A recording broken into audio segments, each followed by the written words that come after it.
live we're live. Good afternoon, everyone, and good afternoon, Cindy. Thank you so much for joining us this afternoon. Why don't we start with intros? We've been connected through Equity in the Center for some years now, going back to before our spin out as an independent organization in 2020. And now you lead an organization called Big Soul, which has done some narrative work, both in terms of writing articles and producing a short documentary over the course of the last year. So we're here today to talk about the first article that dropped on our blog last month. But to start, do you want to introduce yourself to folks? Yes, this is Cindy Suarez. You may know me from Nonprofit Quarterly, and now I am at Big Soul LLC, as a firm that I launched last year to do creative knowledge work like this work that we're doing now. And I'm very excited to talk more about what we've done. Awesome. Thanks. And welcome again, Cindy. I'm Kirian Suarez, CEO of Equity in the Center. And because we just celebrated our 5-year anniversary as an independent 501c3, we decided to use this as an opportunity to look back and consider the work we've accomplished over the course of the past 5 years. What's different because of Awake to Woke to Work, Building a Race Equity Culture, which we published in 2018. And that's where we began our conversations, I think, Cindy, before you began the series of articles. So the first one, which dropped last month, talks about our unique founding and our approach to the work. So before we dive into Equity in the Center's approach to race equity practice, I just wanted to ask you, what helps you stay connected now in November 2025 to your purpose and the people you serve? Because we're all, as race equity practitioners, as Americans, navigating a really challenging landscape, and we like to make our LinkedIn Live conversations practical. So how are you navigating this moment? What might you offer to folks who are listening? Well, I think for me, it's definitely my faith in higher consciousness and my spiritual practices. Also, I spent this last year working on a book on consciousness and the need to really engage consciousness more in our work. So I think that has really sustained me. I've been almost like curating my reality by working on a book on things that I really want to be thinking about. I think that our work in the sector right now is tends to be very materialist, very focused on politics or the political aspects of the work, policy, those kinds of things. But I think that lasting social change comes from consciousness. So I think that that's the next word. I think when I first wrote my book on power was like a very, like a dirty word. You didn't talk about power. It just stayed hidden. You brought it up. People just stopped talking. And I think the word now is spirit and consciousness. I feel like that's the next work for us to figure out. So it keeps me grounded because I feel like that's higher than any other stuff that we're going through right now. Awesome. Thank you for sharing. I think I'm trying to make it through by doing as many creative things as I can and participating in a writing workshop with you. So that has definitely helped ground me in consciousness, as you were saying. You mentioned that your consideration of consciousness in the book that you're writing gets you into sort of like a higher space was the word that you used. And the title that you chose for the first article about Equity in the Center was A Higher, Deeper Way. So I wonder if you might share a little bit about why you chose that title and then how you would articulate the unique approach that EIC brought to the work, to the sector, and the space that we held over time. One thing you said to me in a recent conversation was that you felt there was an opportunity in this particularly challenging moment for EIC to use its unique position. So just wondered if you could share a little bit about that and how it connects to the higher, deeper way as you articulated it.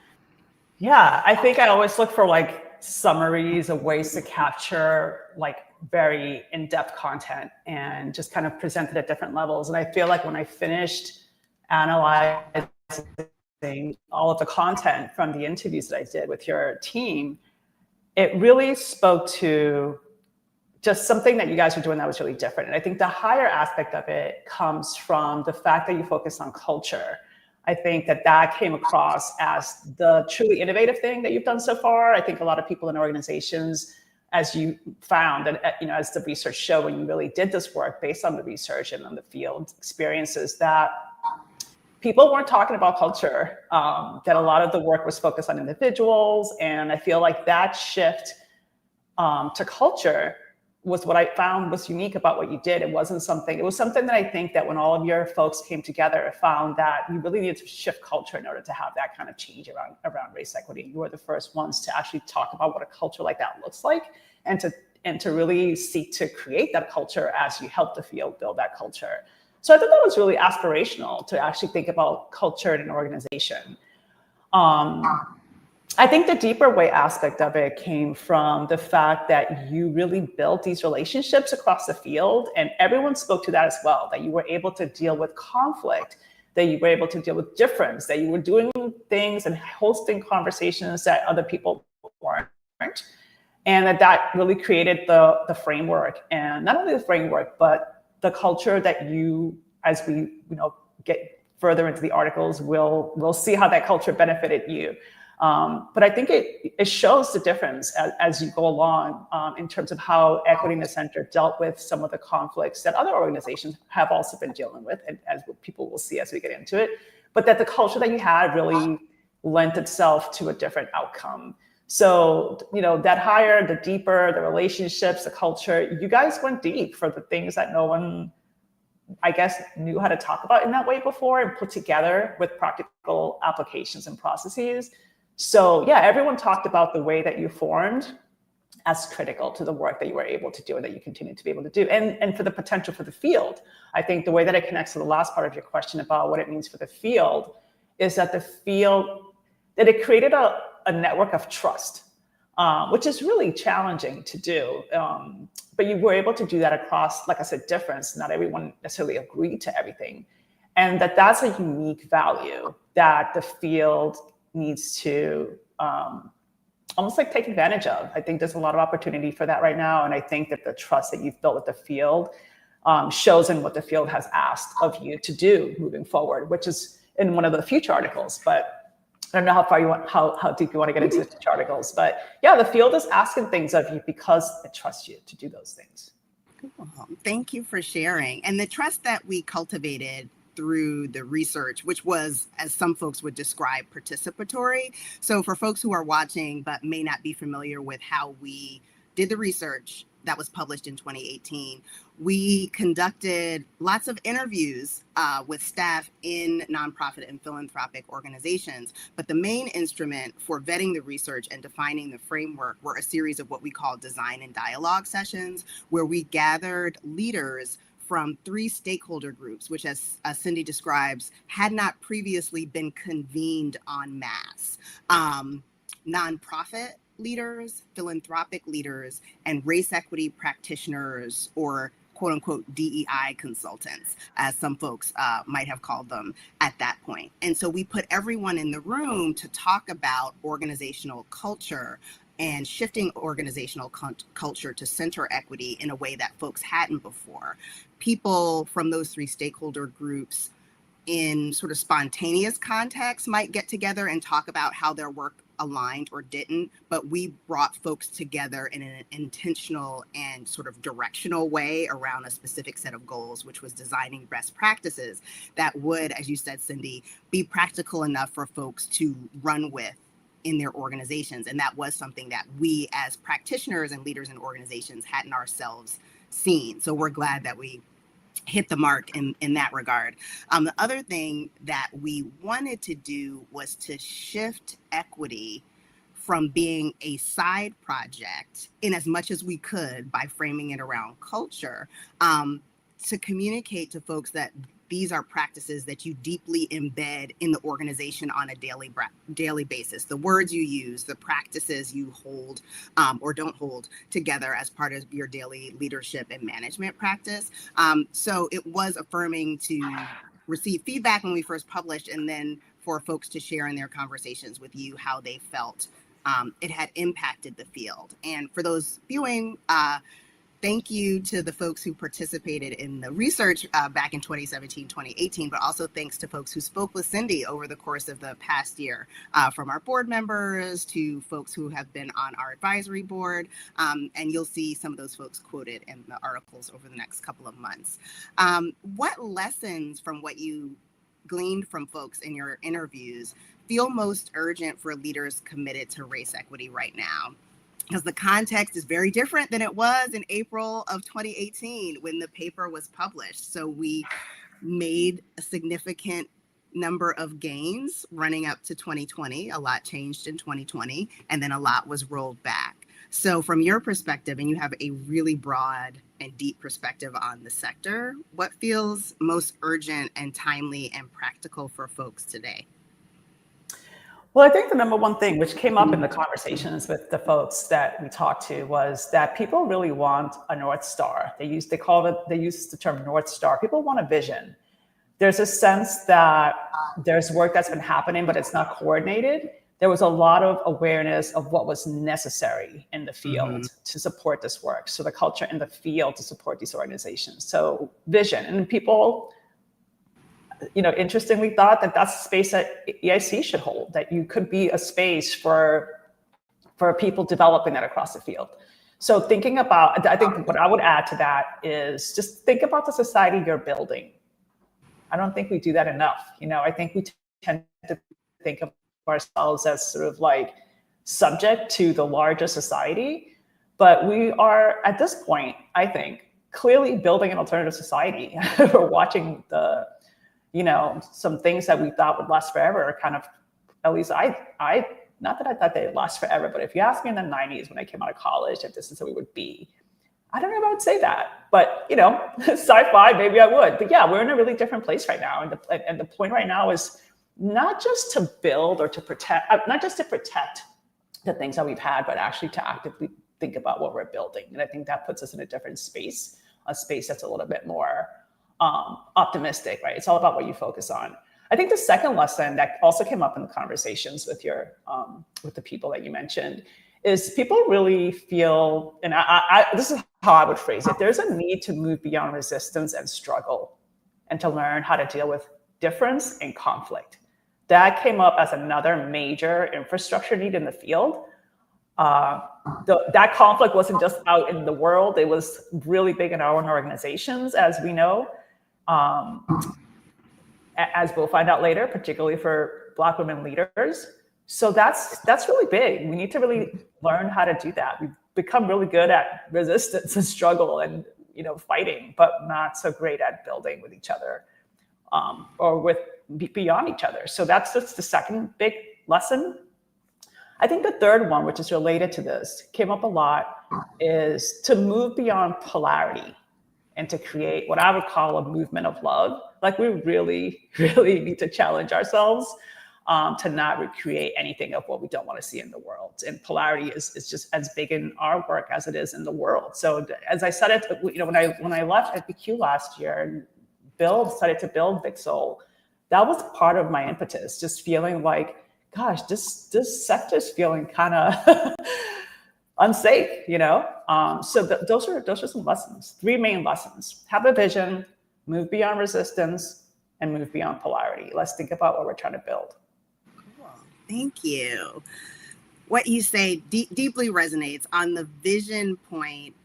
I think for EIC, our vision for the world is still the same that it was in 2018, is that we would co-create and build a society in which race isn't the most significant determinant of your life's path, that structural racism would be dismantled, and we would, as you were speaking to creating something new, create a society that was structured in an equitable, liberatory manner.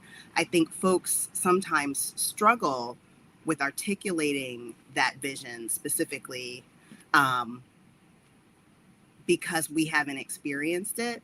So sometimes when we work with folks in coaching or in cohort programs, we'll do a visioning exercise to start and just ask them to think about, if you were in that place, if you were in your community, what would the community look like?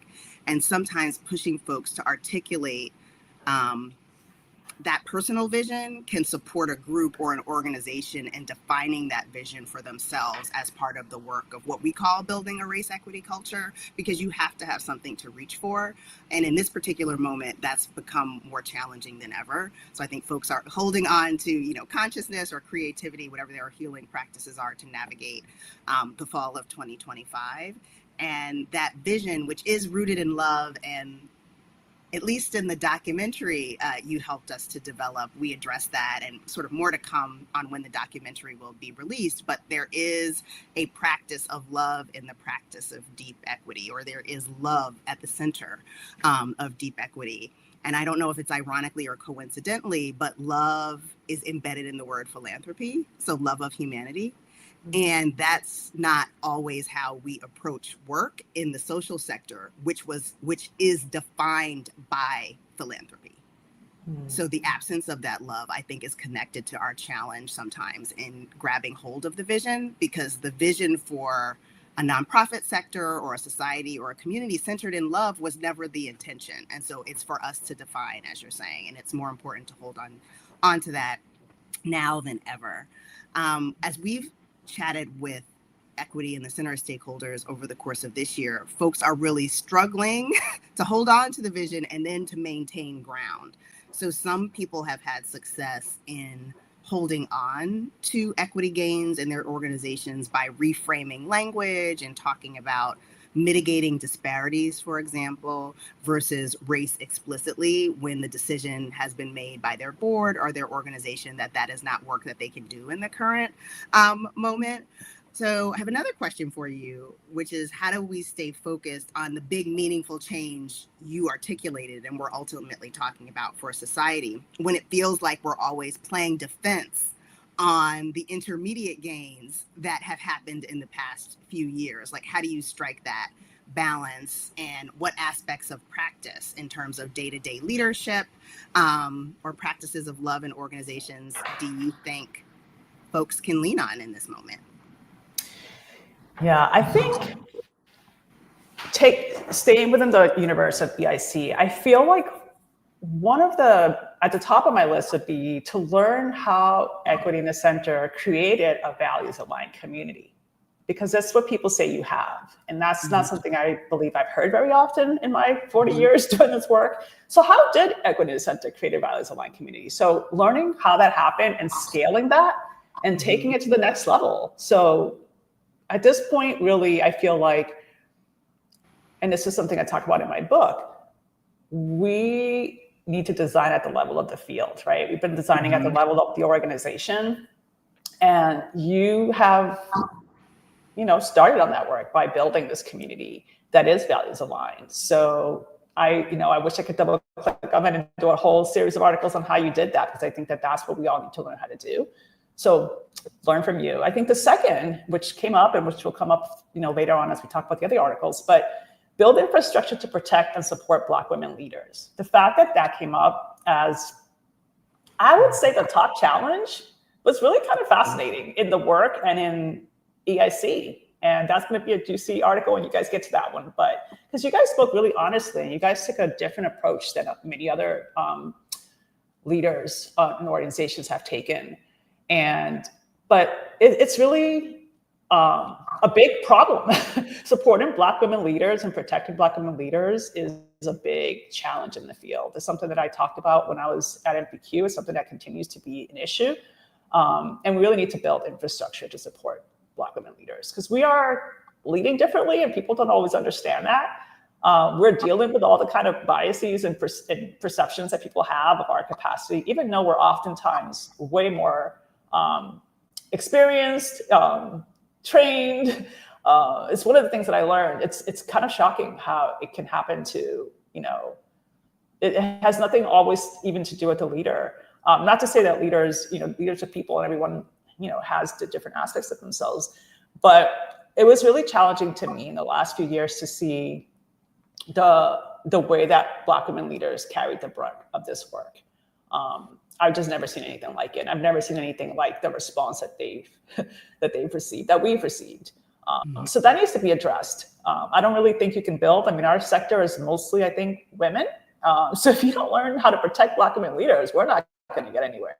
And that includes other Black people. I mean, there was just, everybody was involved. There's a lot there. I think the third one, which is maybe not as sexy, but it's actually to create viable business models. I feel like, it's something in our sector that we don't necessarily have infrastructure for, capacity for, right? Building a viable business model is a really big part of the work. And I'm pressed to think about, where does someone go for that kind of support, right? Where do you go to build the best model, or what do you get to find out what the options are for your organization, given the possibilities and given how you're positioned? So I think those are three main things moving forward. Learning from you guys how you built a values-aligned community and really building on that.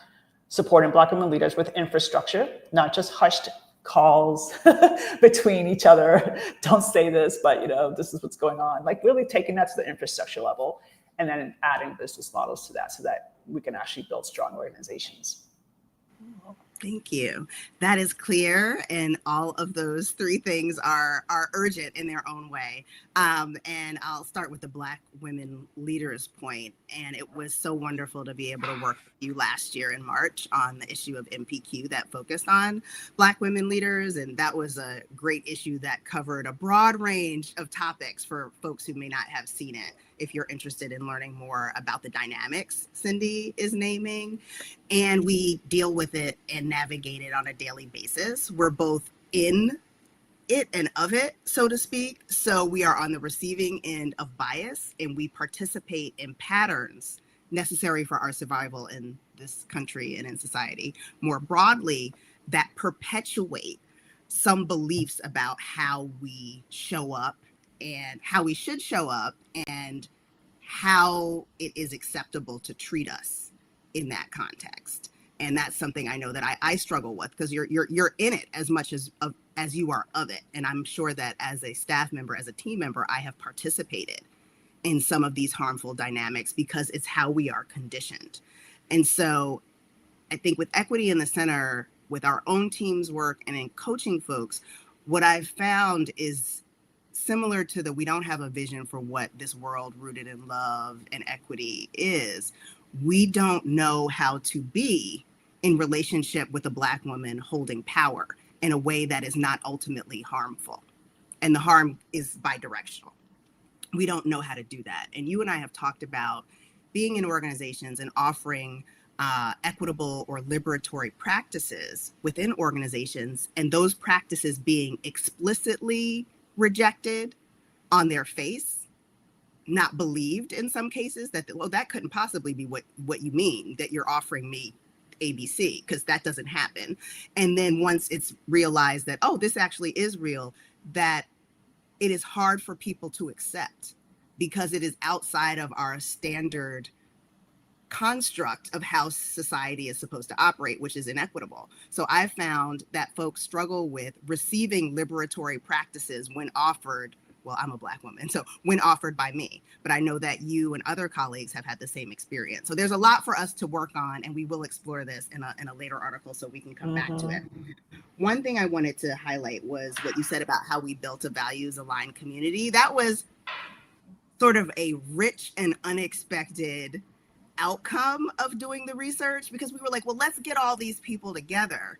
And then what we started hearing was that the being together was itself a thing. When in our mind, as we were designing the process, the being together was the process. But that is how we created a values aligned community, by sort of, when we got everybody in the room, naming what we were here to do, what we were also not here to do, how we wanted to treat one another. And I think part of being together in that space and in spaces that we have held since was naming and having the capacity to hold the polarity that you mentioned earlier. So the both and. So in our inability to navigate conflict just in the world broadly, an endless supply of examples there, but in our organizations more specifically, is that it's a skill that we as individuals and that as a collective in organizations and in society, it's got to be Black or white or one or the other, pick a side. We do not regularly work the muscle of holding two difficult truths And truth is not a continuum. It could be life, life or death truth, or like, do you need me to submit this report today? Um, uh, Sort of a standard. And folks are not good at that. And I am not good at it on some days. I work at it, but I find that in my coaching work and work within our team and talking with colleagues, that this is one of the most difficult things. People can't hold the tension in a conversation, which means they can't hold it in the team. They can't hold it in an organization. So you have to pick a side. It can't be one or the other. And I think I struggle with figuring out how we collectively, as race equity practitioners who work at holding the both and as part of the work, can support others in learning how to have those difficult conversations on a daily basis, because the stakes are variable. And if you look back at October 7th, for example, and how leaders and organizations and the world navigated holding what happened and what happened in the years since, we do not have a deep practice for holding high stakes conversations that involve a both and. And when I look at the work that we did, the work that our colleagues do on a continuum, there are issues that folks struggle with, but that's at the root of much of what I've observed and experienced in my own teams and then in supporting other organizations. Like, sometimes you just have to sit in it and name the thing and commit to a set of values to guide yourself and the team through it. And I think that's a really hard thing to do. But we learned that in community with Equity in the Center. And that was one of the things we talked about when we gathered, that this is a container in which hard things will be said. They will not be resolved. So working that muscle is something that we've all got to work on. Can I add something to that, Kay? Because I think that's one of the main things about polarity is the main thing. But it's really one of the reasons why we do need to deal with consciousness, because things that seem to be opposite are only bad at a certain level of consciousness. At a higher level of consciousness, it's paradox, and it is innovation, and it is harmony, right? Our universe is made up of different parts that are harmonized together. So we really don't even have a concept of that. So when any problem happens, it really becomes about figuring out who did something wrong and then punishing that person. So it's exactly why I moved into consciousness work more explicitly, because I learned that in my last few years in this work.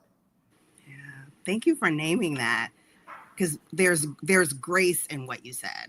And it's funny that you say that. That's the name of my 8th chapter, is building a culture of grace. No, I'm serious. Like, literally, these last few years have really not shifted, because I always had this. I just didn't think it was something in the field. Whenever I talk about consciousness, people will like literally pull me aside and be like, that's fringe, which I love, right? Because like, to me, fringe is the edge, and that's where all the exciting, juicy innovation stuff is. But it just shows you how unaccepted that is in our society and in our work right now. And I actually have heard from people who tell me, other people talk about whenever they bring spirit into work, it's something that they do very carefully, if they feel safe. But that once they do, everyone starts talking about how that's what really sustains them. So it's a problem that we have subordinated faith and consciousness in our work. Like, where did we think that we needed to do that, right? Didn't the social movements come from the spiritual communities? We've just left too much behind as we moved into like more nonprofit work. Yeah, I agree with you. I can't wait to read that chapter.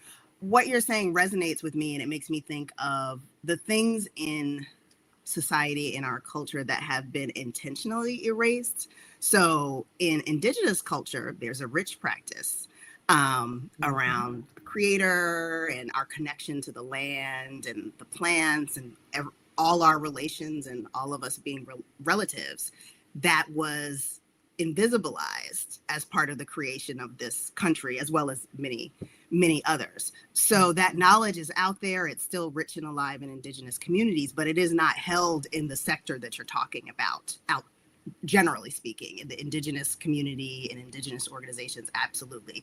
But in westernized, very business-like, surprisingly or unsurprisingly, culture of the nonprofit sector and philanthropy, we take a more business-oriented approach that is rooted in an explicit lack of feeling and lack of spirit. And bringing some of those things into space generally opens folks up to talk about how they feel about things, how they're navigating those issues of polarity. And we all bring feelings to work since we're human.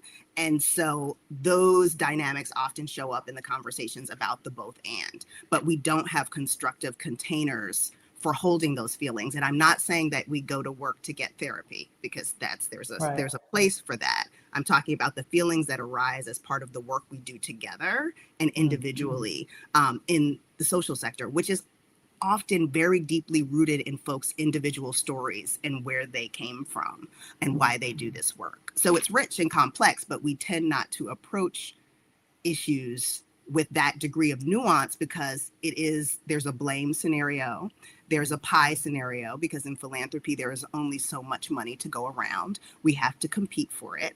And those dynamics are by design. That's how the nonprofit sector was created.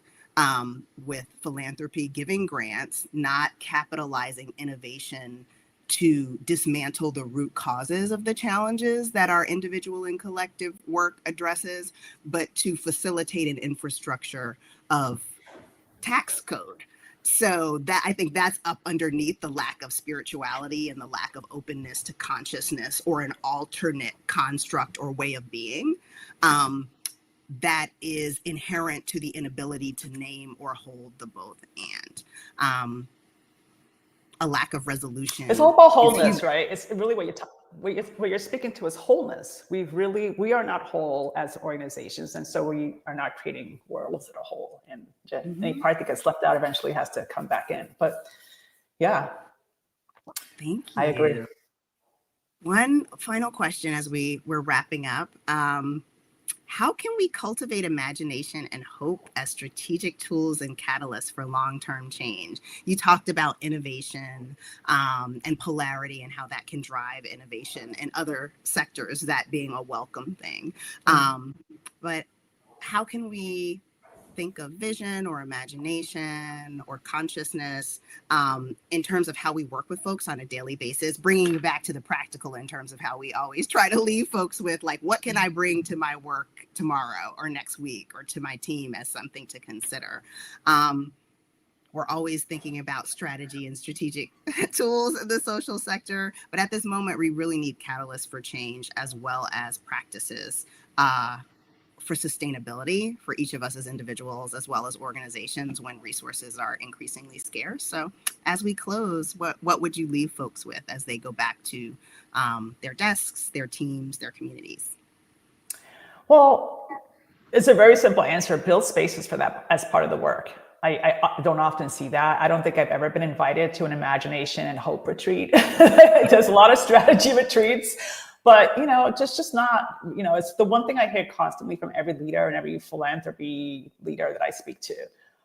People aren't coming to me with new ideas. It's like, well, when do they get to really delve into those new ideas? With whom? How are they supported to do that? It's one of the reasons why I developed Big Soul, to focus on that edge. I think of that as the edge part of the work. And it's something that I used a lot in my last few years at MPQ, this concept of the edge. Because it really struck me when I came across it. And it's the idea that you need a few people at the edge that are being funded to do that work. And the edge is the edge of where we exist, where there's a gap between that and the next world that we're creating. And then you only need about 1% of the people there, because it's not for everyone, right? It's for those who feel comfortable there, those who can look across the gap and say, oh, I can imagine what's on the other side. I'm going to play with it. It's a different kind of work, right? It's not systems change work. And we don't fund that. We really are stuck on systems thinking and systems change and strategy. And I get that. That's cool. But to me, that's like 90s. To be in this century, we really have to be at the edge. We have to really be thinking about, we have to be doing both. And the idea is that those are different types of work, and that people who are doing systems work, and this is a theory that I've actually tested out with people, and people have told me, yeah, I'm a systems person. I'm not an edge person. I don't feel comfortable there, but I want to know where the edge is. I want to have a vision of what that looks like. So it's not something to say one's better than the other. It's to say that you need both, and that some people are drawn to different aspects of the work. So build spaces for that work, fund that work. and you'll have places to go. I think right now they tend to be really one-offs. They tend to be retreats or fellowships for a few people who qualify. And it needs to be more infrastructure-like. It needs to be more just a part of the work. Awesome. That's exciting. I'm going to hope or try to manifest that someone will fund that in the way that Mackenzie Scott is currently funding HBCUs, without question and without strings. Yeah, fund the edge, fund the vision for what's next. Let people play. I mean, I'll leave you with this. One of my friends who is not part of the nonprofit sector said to me and I think about this because this is to me like what people are thinking in their everyday life. She said, I wish there was a place I can go to talk about what we're going to do together for the next 20 years. She's like, I don't. When I sit with my family and I sit with my friends, like everyone's doing something else. There is no place for me to go to locally to think about how we're going to get through. So I feel like that's the real work over the next few months. Community, vision, connection. What are we doing? Spaces. Thank you. Well, EIC will do what it can to hold space for folks to have those conversations. And it reminds me of something, what you described, that like liminal space or the space between this world and the next, came up a couple of weeks ago at the Unity Summit in Minneapolis, which was sponsored by Change Philanthropy. And there's actually an indigenous word for that space. I don't remember what it is, but there, as I said, there is a cosmology or a belief system, a way of being in which this space we're in is known and named and leaned into. And so where we are is a very real catalytic point for whatever is next. And some folks have described what's happening in America as like the last gasps of structural racism or white supremacy, and that something is next. There is a world that is next. So we just have to hold on and push through and lean into one another as we journey toward that world. So thank you so much, Cindy. Could I just say, shockingly, there's a lot of literature about what's next. As I've learned this past year and a half writing this book, there's a lot out there. We don't have to create it from scratch. I'm excited to put the book out, but there's a lot out there already. It's just about curating and pulling those pieces together so that we have something coherent. Awesome. Thank you. Well, I'll follow up with you and ask if there's something we might share with the folks who joined us today or with the EIC network so that they could read and think about what's next and how we can work together to build it. Thank you so much for your time today and for your support over the years. We're excited to share the remaining articles and then to preview the documentary for folks later this year. Can't wait for that. Thank you. Have a great day, everyone. You too. Bye-bye. Bye.